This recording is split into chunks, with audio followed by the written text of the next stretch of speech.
Today on Locked On Phoenix Suns, we've talked about the fit of Jalen Green and Devin Booker, but who's going to be the point guard of the team? Which guy's actually going to initiate the offense? That's pretty important, right? Does it matter, actually? Let's go.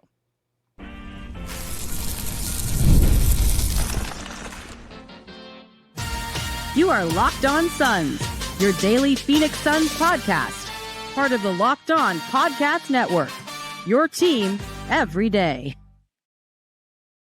Welcome back into Locked On Phoenix Suns. My name is Benjamin Garcia, host of the Ben Garcia Show Mornings and a credentialed Suns media member. Thanks for making Locked On Suns your first listen on this Friday edition. Don't forget that Locked On Suns is free and available on all platforms, including YouTube. So click that follow or subscribe button to do what thousands, dare I say millions of Suns fans have done every day, become an everydayer, and get locked onto the Phoenix Suns here each and every day. Today's episode is brought to you by FanDuel. Right now, new customers can get $150 in bonus bets when your first $5 bet wins. Joining me for the last time regularly, a staff writer over at Awful Announcing, a credentialed Suns media member, and one of the godfathers of Locked On Phoenix Suns, Brendon Kleen, man, as I switch you over ceremonially.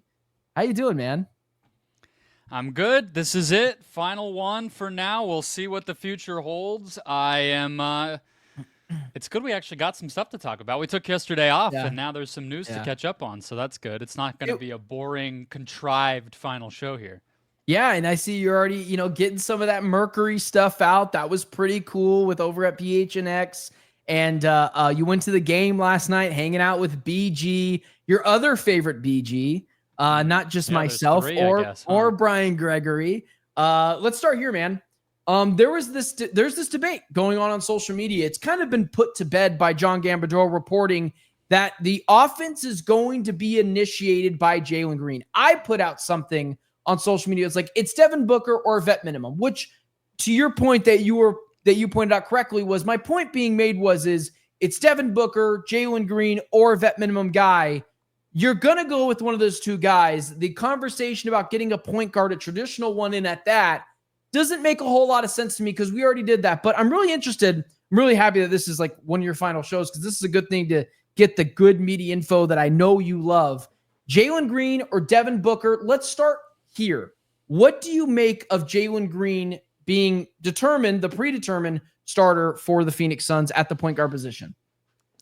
I just want to see what that actually means, right? Because it's deja vu a little bit when we are having this debate because it's similar to the one that we obviously just went through with Book and Brad for a couple of seasons. And to me, like, I guess, seeing the response from some Suns fans today, I guess, like, that distinction when Frank Vogel especially deemed Bradley Beal the point guard and, changed some things around to make that possible for him. I guess some people felt like that was a bigger change than I did because, were there times when Bradley Beal was too involved and too put in a position to have to initiate when his body and I think his style of play no longer suited him being that and maybe never did? Yeah, there were times, like I think people talk about the Minnesota series, and that's fair, but like the numbers for all of the time that this big three was together were basically similar. And then obviously Brad's role dissipated to almost a negligible one the end of this past season. But Book had the ball in his hands the most. Always. Whether you're talking about time of possession, total touches, whatever it might be. Now, how you're used, whatever, touches don't tell the whole story. I get that. But I think even if we say Jalen Green is going to be the point guard of the team, I would imagine Devin Booker will still be initiating a ton and making decisions with the basketball in his hands and just as much in control of what happens with this offense as anybody. More involved and responsible for what happens with this offense than anybody. So I guess it's just, what is Jordan Ott going to do with that title? What does that actually mean? What will it look like? That's kind of what I want to know. Yeah, and really quickly, I agree with you with all that. I wasn't necessarily surprised I do think this is kind of the thing I should have been better about pointing out on social media, but it's social media is it's Jalen Green, Devin Booker, or vet minimum guy, or Jordan Goodwin or whatever. I never really bought into this idea that it could be anyone outside of Jalen Green or Devin Booker. And honestly, outside of a couple of days ago, I never really bought into it that it would have been someone outside of Devin Booker.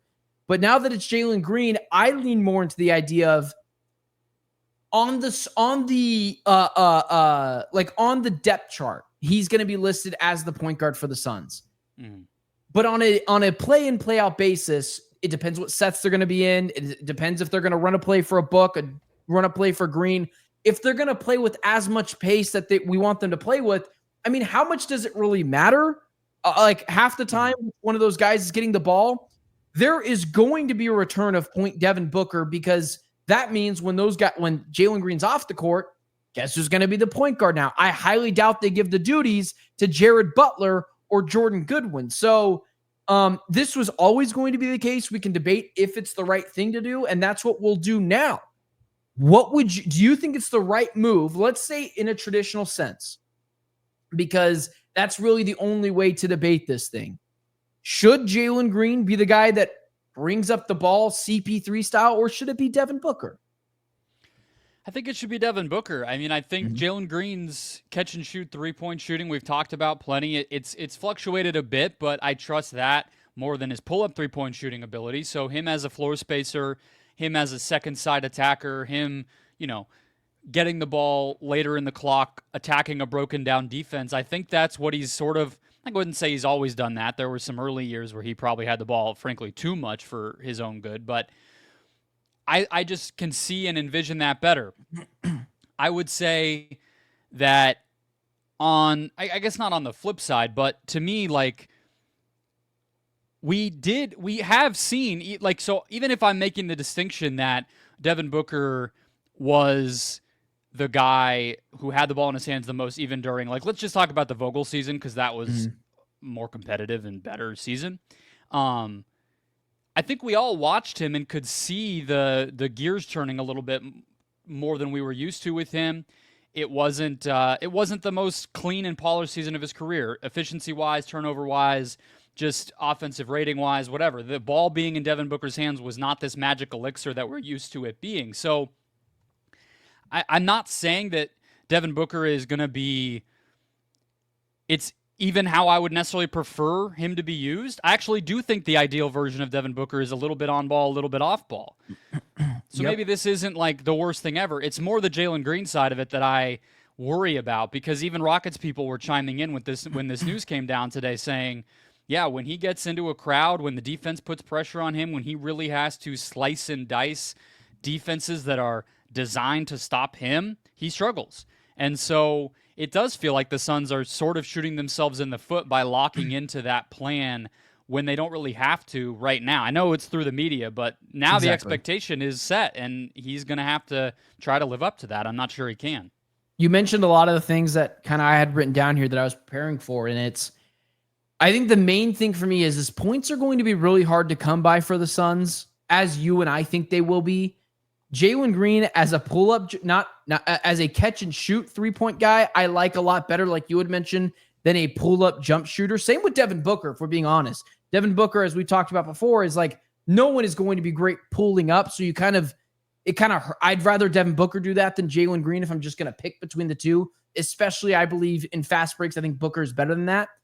However, like, at the end of the day, I know it's fun to have the debate, man, but does it really actually matter? We're having the debate of the sense of like that person is going to bring up the ball every time up the court, but that is not the type of NBA we are in anymore. It is positionless basketball. It is going to be based scheme to scheme, play to play, team to team, what the Suns are going to be running. And if that means, and also if I would rather Devin Booker bring the ball up the court, because he's never had lob threats like Malawach and Williams over the last couple of seasons, or be able to have guys to play off the ball a little bit more to him. It's positionless, but I think the reason that people are, understandably a little bit worried, and why this argument I think is important, is because they're kind of the only two guys that can do this. Like, that is true. Yeah, in theory, the NBA is positionless. This team's not going to be positionless. Ryan Dunn can't run offense. I think, I guess like Grayson Allen and Dylan Brooks, but good luck. That's not really an option. And, you go from there. It's young guys who are even younger and even less developed than that.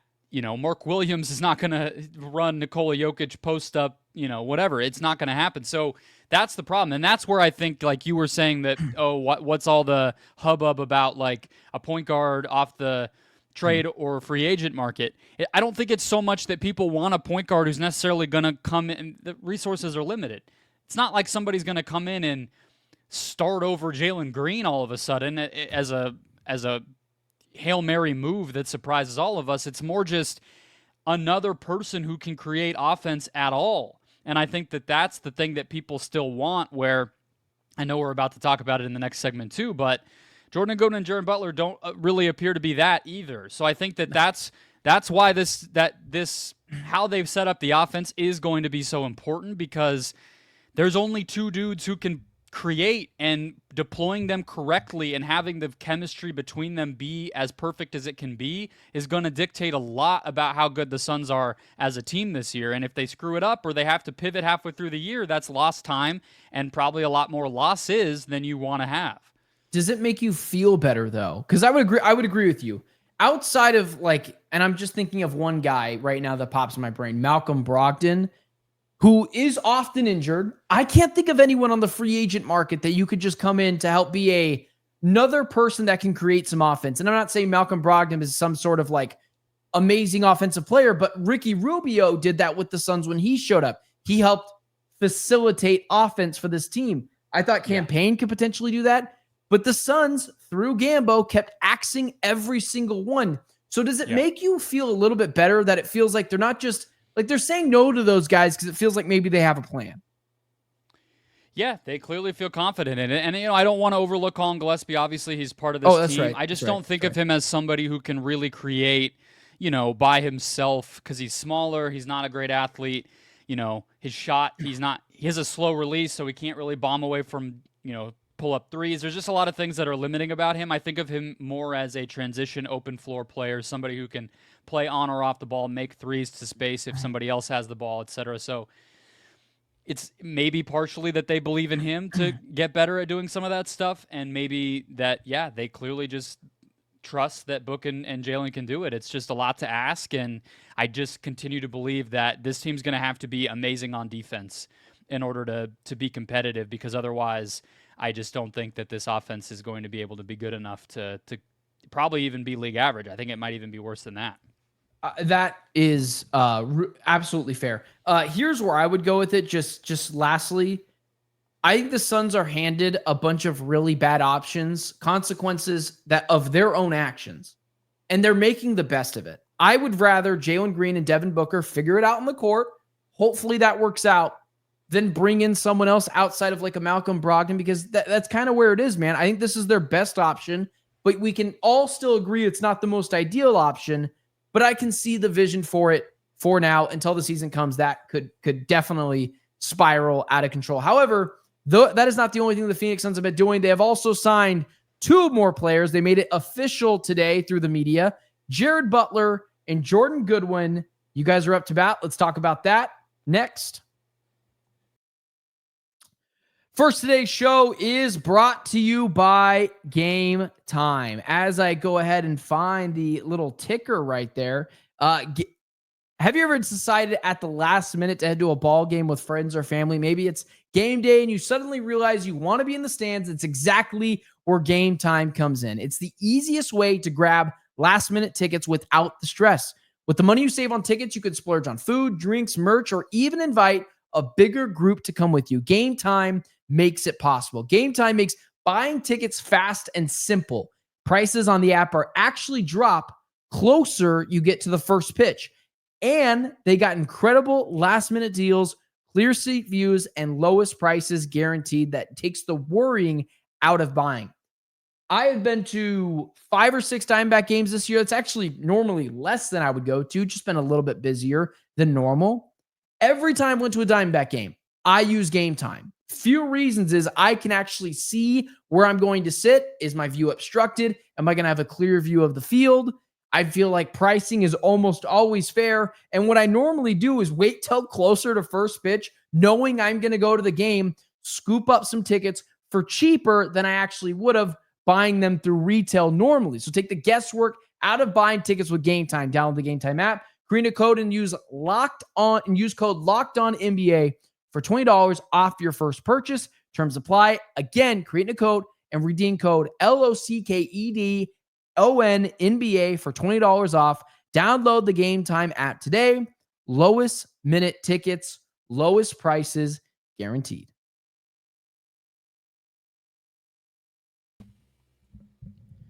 All right, let's continue to keep the show rolling on Brendon's retirement tour. I want to continue to remind people of that. Brendon, some people don't have the message. They're just going to think that I axed you off, you're gone, and you're just never showing up again. Like you just walked out the door. So Brendon's final show, regularly scheduling us on the show. Hopefully we see him on in the future as a guest. But the Suns have been busy, man. And listen, I don't mean to pat myself on the back a little bit, so we'll talk about my guy first, Jordan Goodwin. It feels like not too long ago we're talking about not just stealing Bradley Beal from the Washington Wizards, but Brendon, there's this guy, Jordan Goodwin. He's Bradley Beal's bud. He is also a steal in that Suns trade. Little did we know, didn't work out. Jordan Goodwin played 40 games for the Suns. Eventually, he was traded. He shot 28% from three. Sub 40% from the field overall and 86% from the free throw line, 5 assists while averaging 2 assists and 2 rebounds a game. I'll tell you what I think about it after we get your opinion, but Jordan Goodwin coming to the Phoenix Suns. We'll get to Jared Butler too, but what'd you think? You're going to break out I think he wore number 0. So we'll figure out what number he's going to wear, but we'll break out the Jordan Goodwin jerseys. Yeah, I don't need the Photoshop for this one. I think...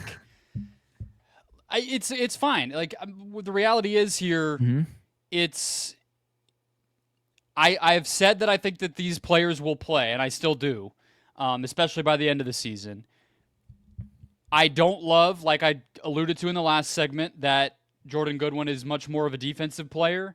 They didn't exactly have somebody like this, and I know that on the defensive end they do want to pressure the ball and be strong at the point of attack. That's something that the players and the coaches at Summer League and the Summer League camp kept repeating. So that's probably the big reason why they have him here. But I don't love that he's not really going to do much of the offensive stuff that we were just talking about. Is still a big need for this team. And I also, you read the per game numbers. They're kind of, it's like whatever, right? Like he played 29 games last year. So I was excited about him 2 years ago when he was 24, coming off of his first NBA season, basically. This now, we've seen 2 more from him. He hasn't gotten a ton better. I think there is still potential, and he was solid for the Lakers last year. But I just think he's probably going to be a defender, maybe like a DeLon Wright, somebody like that, or I guess at the best like a Chris Dunn, who had a great season for the Clippers last year. Those guys are helpful, but I think that it's kind of adding to a strength for the Suns rather than balancing the roster out and filling a need. God, if you could get Chris Dunn out of Jordan Goodwin, that'd be like the dream scenario. Even though, of course, like Chris Dunn, he's the 7th best player on an NBA championship team. I'll reiterate a lot of the reasons why I was I don't know if I'd say pounding the table, but why I was advocating for Jordan Goodwin on this team. I don't know how much they're going to play, but it feels like this is more of a culture schematic fit for the Suns than it is actually about, I hate to say this, but more about like the flashy, we're definitely winning games with this guy. What I like about him, come in, be a pesky defender. I don't have to worry about his minutes every night, but if Booker's out, I can trust Jordan Goodwin to come in for a game and be a pesky defender. I know offensively it's basically Josh Okogie again, but can he go get me a couple of offensive rebounds a night to annoy the other team? Just be that Jose Alvarado type of guy. Annoying defensively, and last year he did shoot 38% from 3 in 29 games, so maybe that's improved a little bit. Hit an open 3.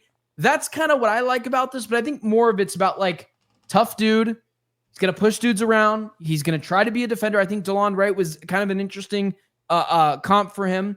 And that it is what it is. I'm not hyping up Jordan Goodwin for more than he is. I think it's interesting that before I wanted to talk to you about this feels like the roster, and then the Kuminga stuff came out, and then you're like, okay, well, maybe it's not. Maybe the Suns are still working to improve this roster. I'll toss it over to you to Jared Butler, who was also brought to the Suns this year. He's played 5 seasons in the NBA. Last year, he played 28 games, 11.5 points in those games, 87% from free throw, 35% from three. He played 60 games last year because he was split between Washington and Philly. You're right. He played quite a bit, and that was the breakthrough season for him. I mean, this is a guy, we all saw him play really, really well with that Baylor team next to Davion Mitchell, and I was really excited about him coming out of college, but he, I believe, had an injury. He was kind of like medical red flag type of guy, slipped, and then just didn't really catch on in his NBA career, I think, because he was getting right physically and then didn't catch on anywhere. And he already was going to be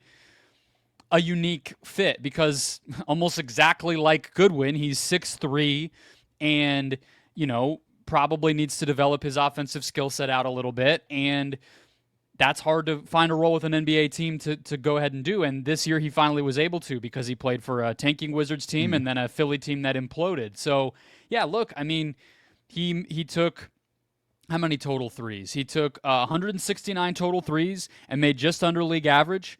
Great. Like, I think that's solid. He had an almost 3-to-1 assist to turnover ratio, starting to look more like a real, guy who can at least run some offense, make open shots, and he has, the length and size to at least defend ones and twos for you. Like, I think, honestly, I know he's, in a way, I think because Goodwin came through the Suns already, we feel like we know more about him, so maybe he feels like more of a sure thing. I actually think Jared Butler might be the guy that actually has a more established NBA skill set that I trust, and he's 2 years younger, meaning maybe you do give him a little bit of time in the G League if you need to, and treat him more like a developmental project, or he does come in and do what I just said and does it right away, and you don't need that. But I like everything about this one, and it's kind of a long time coming because, again, I was pretty stoked about him as a Suns option back in the day.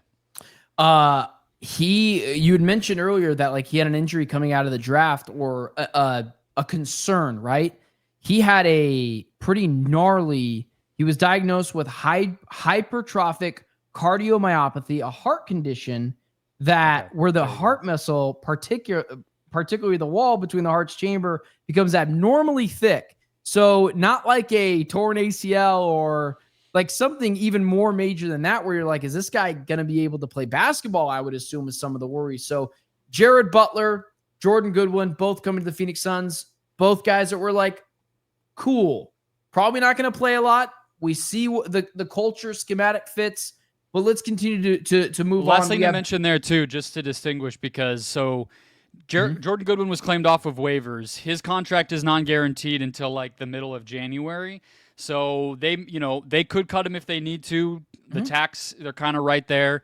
And then Butler, it sounds like, according to Gerald Bourguet and Gambo both, and I think Mark Stein, everybody's in agreement that this one is more of a training camp deal. So probably non-guaranteed completely. It might even be one of those, whatever they're called, something 10. Exhibit 10 deal. You can just bring him in for training camp. So 10 deals or something. Yeah. So I think that, both of these guys are sort of flyers, and the Suns are treating them as such. But I think both are a position of need, obviously, and guys who could clearly round out into something that the Suns could really use. And to be fair, it's a good point to continue to make the point of Gerald Bourguet, who tweeted this out as well. He actually said verbatim that he thinks Jordan Goodwin and Butler are going to fight out for one of those last spots, like you had kind of just mentioned as well. So Suns still technically could have another spot open on this team, and that's where Jonathan Kuminga potentially comes into play. You and I are both kind of like, I'm not so sure that's going to happen. Gambo kind of went from, we'll see, to, yeah, the rumors are true. Let's talk about Jonathan Kuminga potentially being the next Phoenix Sun. The Suns have made an offer. Let's talk about it next.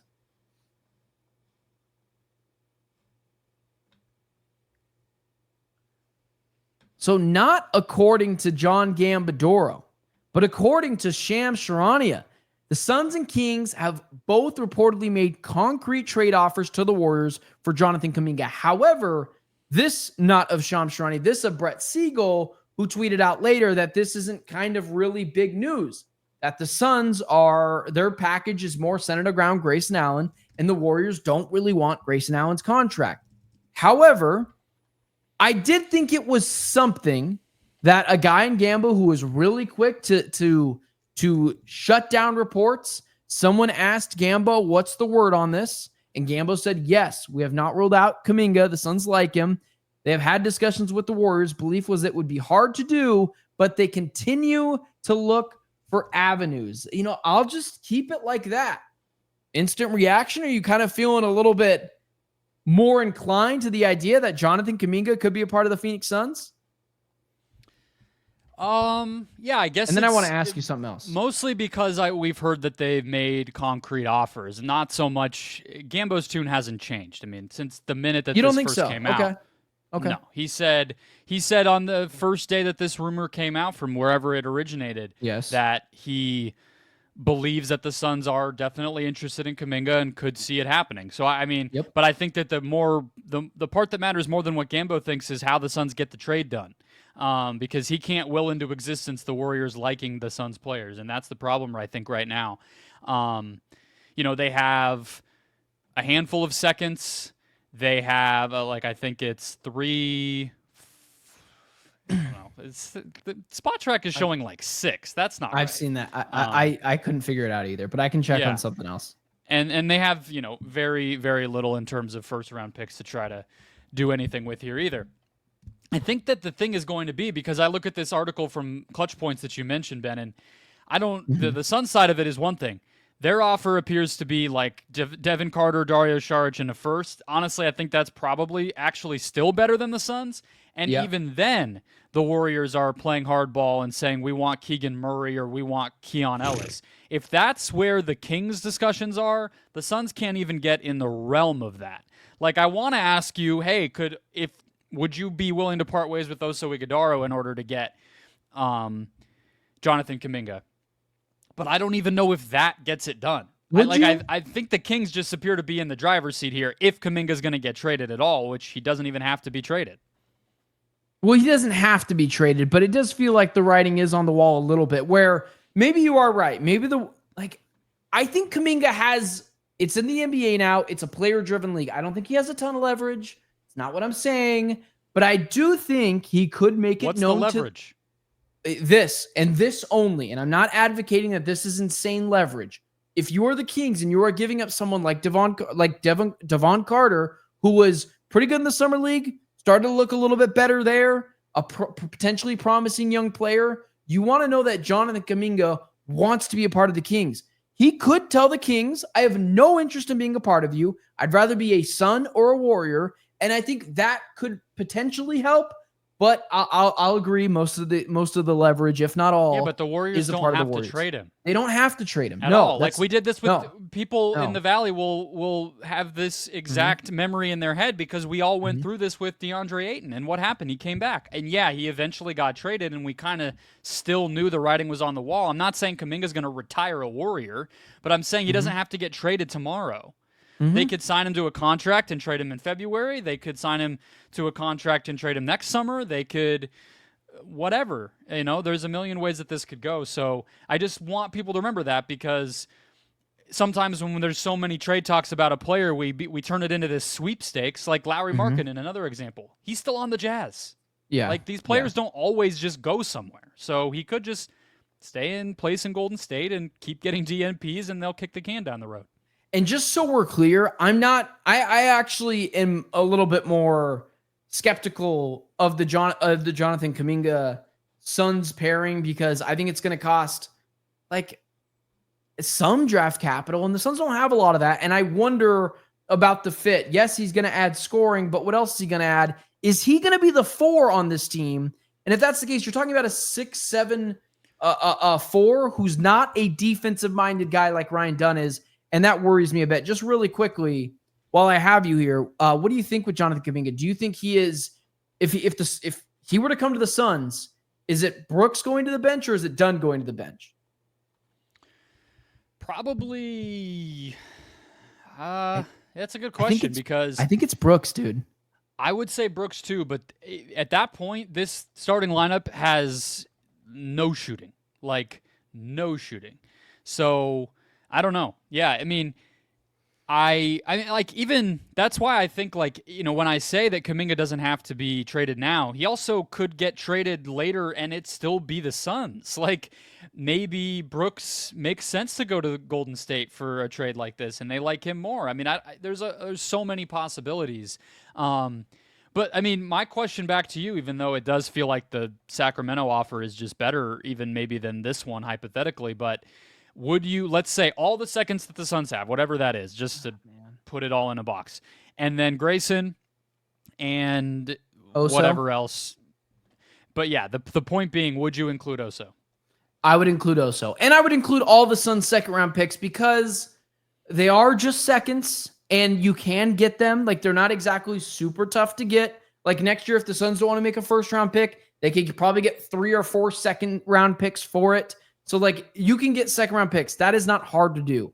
And yeah, I'd move Oso. I'd move. He Oso. also just, like, to your point about the fit, like him being a 4 and whatever. I think it's a interesting conversation because we've talked over and over with Fleming, with Oso, with whoever, that the Suns appear to be targeting a very big, athletic 4. You know, if you want to call it there, Evan Mobley. That's not what Jonathan Kuminga is, but he kind of has to be a 4 because he can't shoot well right now. So if you play him next to another non-shooter, like we were just kind of talking about with Ryan Dunn, you start to run into real issues. So, yeah, his fit here is a fascinating wrinkle within this of it seems to be a very different structure than the Suns have operated with all their other moves. Like maybe before Brooks got here, I could have understood it a little bit more, but right now, it's hard to imagine what they would think Jonathan Kuminga would do for this team other than obviously just, hey, he gets buckets, he gets points, and he's young, which is why I'm behind it. But, like, once they actually roll the ball out and play games, I have no idea how he would be deployed by Jordan Ott. Jonathan Kuminga is like sweets. I love sweets. I love Jonathan Kuminga. Too much of it probably isn't great for me. And I think in this, like, it's fun. I think the Suns need to go back to the meat and potatoes, wait a little bit, and maybe cash in Oso for someone else later on, because I wouldn't say it's like super redundant outside of the fact that they have no shooters. I just don't know if it's the right piece for the Suns. And also, if I'm going to start that guy potentially at the 4, I know he's hyper athletic, but that's kind of a small 4-1 lineup and not a lot of defense there either. I know Brooks is like he's a tough guy. I don't know if I'd say he's the best defender for like a starter when you're going to ask him to go take on the other team's best player. So I'll leave it there, man. It'll be interesting. I would probably agree with you. I think he'd end up with the Kings, but I thought we would have shot this down by now, and we haven't. Did you have anything else to say on Kuminga before we say something else? Okay. Seems like they want him. This is what is most important tonight. Literally, this is what is most important. Brendon Kleen, it is your final show as a regularly scheduled appearance co-host of the Locked On Phoenix Suns. You are leaving the Locked On Podcast Network. You are going to go take whatever time to yourself, and maybe, and of course, just so we're clear, everyone, like, I want Brendon back as often as I can get him. However, he's got other things he's got to do, bigger fish to fry. I know at some point he will be back on the show as a guest appearance every now and then. But for now, man, it's bid you farewell. I said it before. I say it again. You have meant so much to my career and indirectly my family, helping pave the way for my career. I know at times I can be a head case. I can say crazy things. Our personalities might even butt heads on the air. But seriously, you have been the greatest co-host, co-partner that I could have. And it genuinely sucks that you're leaving, man. So that's what I'll say. I'll probably say something else to you later off the air as well, so it's not all performative. But I'll let you take it here, man. I mean, you got 60 seconds. No, I'm kidding. Go for it, man. No, I appreciate that, man. That's very nice of you. It's been I wish that our year together could have gone better from things to talk about standpoint, a team to cover, because it was pretty awful, but it can't control that. Thank you to everybody who sent messages online, in the comment section, on Twitter, whatever. It's been cool to see. I wish more of you would have come out of the woodwork when I wanted, like, hey, what'd you think of the show? Or send your thoughts or questions. I'll talk about whatever. But I know people are busy. You hear the big news of the move and you're ready. So I obviously really love the comments and the thank yous, and just like the little stories of when people would listen, like, oh, I would, when I was walking my dog, like, I always look forward to it, or, whatever it might be. It's cool that, because you imagine that when you, like, especially people got to remember, I did this show solo so many times that it's like really kind of like lonely in a way, and you're just kind of sitting there talking.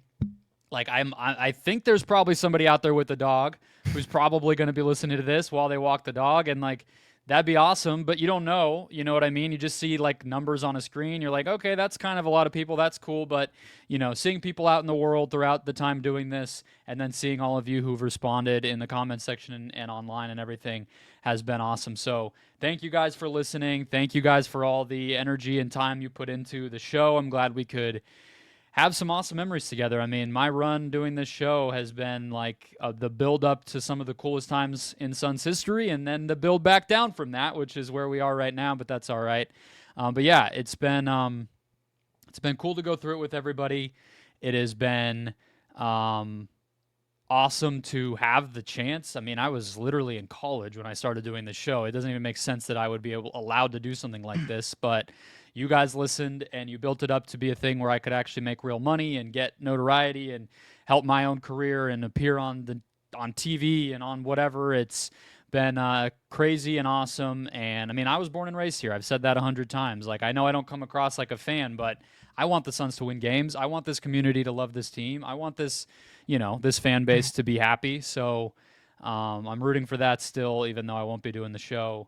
And yeah, I'll definitely be back, at least as a guest. Ben and I have to figure out how it all will look, and I will, share that whenever the time comes, if something can come together. But for now, I'm going to take a very big, long break and not think about the Suns much at all, very intentionally, and then I'll be back sometime later on. But yeah, you can catch me writing at PHNX, Phoenix New Times. I'll still be doing some Suns-related and local sports stuff there.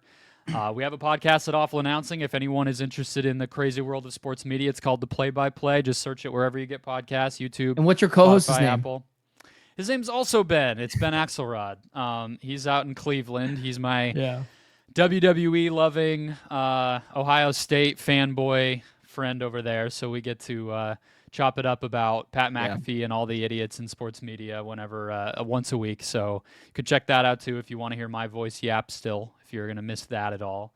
But yeah, that's my final message. I appreciate all of you guys. I appreciate you, Ben, and the show will go on. It'll be right here for you guys.